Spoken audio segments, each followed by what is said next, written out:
Alomerabantsika tsirairay avy-indray amin'ny telo alarobia faha 11 volana aogositra ity tonga eo amin'ny fandraisana ny mofonaina indray isika ka dia manasanao hivavaka. Andriamanitra tsara indrindra ny danitra mbola velo mpisaorana anao izay ary fifaliana lehibe no andraisanay ny teninao n'ity maraina ity. Fantatray manko izany fa tena mahasoa anay amin'ny fitomboanay ara-panahy fa ny angatahanay aminao Tompo dia aoka ianao tsy hitsahatra hanamboatra anay, hamola volanay fa Andriamanitra tianay mandrakizay tokoa ianao ary miay anay amin'ny fomba manokana. Tompo malala ho mivavaka manokana ary izay ary mangataka aminao mba hijery manokana indrindra ny tokantrano tsirairay izay mandray sy manohy izao fandaharana izao mba hitondra hery ho an'ny fianakaviana ary ihany koa ianao mihitsy ny toetra eo anivazany rehefa mandray izany izy. Amin'ny anaran'i Jesosy, amen. Lohatenin'ny mofinainantsika androany dia manao hoe mpanalalana manana ny rehetra. Mpanalalana manana ny rehetra. Nalaina amin'ny Timoty voalohany toko 2:5 manao toy izao amin'ny anaran'i Jesosy. Fa iray no Andriamanitra ary iray no mpanalalana amin'Andriamanitra sy ny olona dia Kristy Jesosy izay olona. Amen. Hodinina akaiky eo amin'ny fitsarana ny nampiasana ny talenta tsirairay. Ahoana ny fomba nampiasaintsika ny fotoanantsika, ny peninantsika, ny feontsika, ny volantsika, ny hery miasa mangina avy amintsika.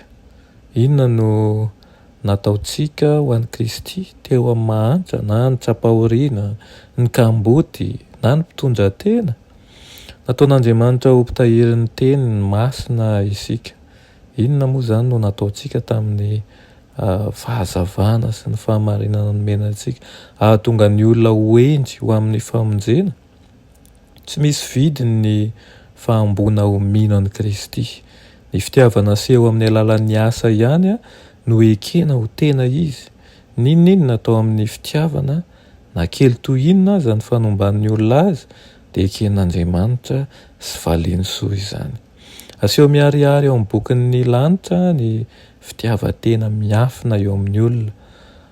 Voarakitra any ho adidy tsy vita teo amin'ny mpiarabelona io mba amin'ny fanadinoana an'ireo zavatra takiany mpamonjy atao.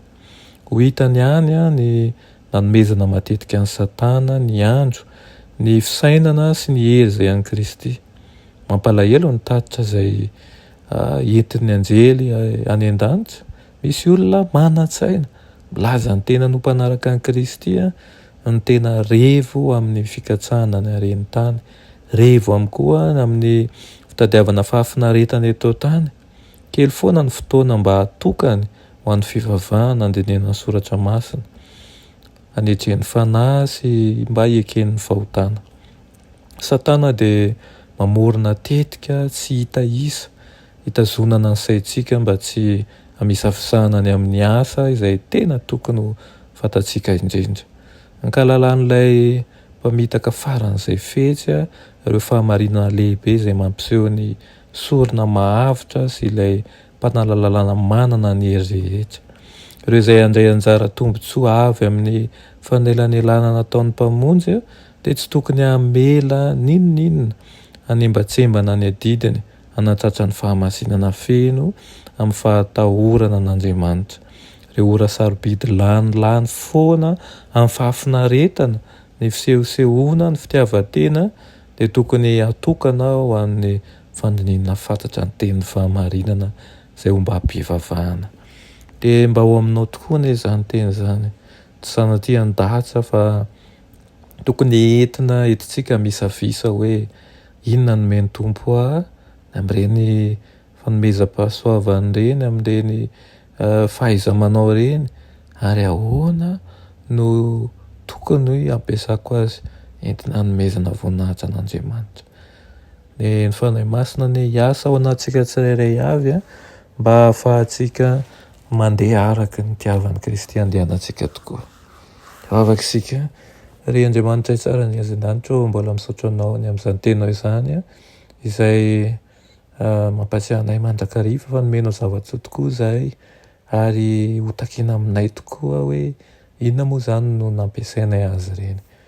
Tompo, ifinany aminao ireo izay nataonay ka nampiasanay amin'ny zavatra tsy mendrika anao izy ireny, fa mangataka aminao Tompo mba hanana fanaitretena izahay ka ahafahanay mampiasa izy ireny ampisahana amin'ny hafa ihany koa fa Andriamanitra be famindrapo sy be fitiavana ianao.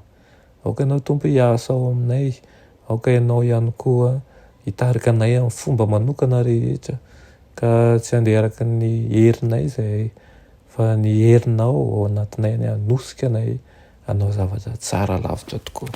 Tonoina sy angatahinay amin'ny anaran'i Jesosy. Amen.